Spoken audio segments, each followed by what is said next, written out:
Баршаңызға сәлем достар. Бүгін мен сіздерге шайға арналған өте дәмді болып шығатын печеньенің рецептісімен бөлісетін боламын. Каналыма тіркеліп, лайк басып кетуді ұмытпаңыз.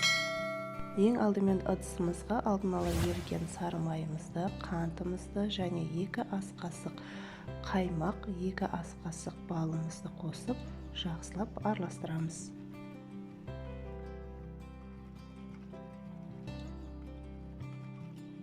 Массамыз бір келкі болып араласқаннан кейін осылай електен өткізілген ұнымызды қосамыз. Ұнымызға біз 1 ас қасық содасын қосып алдық алдын ала. Осылай венчикпен араластыра отырып, шетінен ұнымызды саламыз.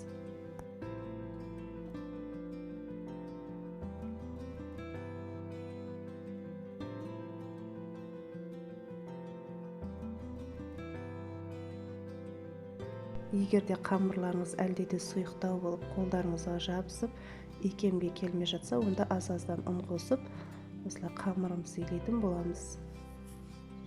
Бірақ ұнды көп қосуға болмайды.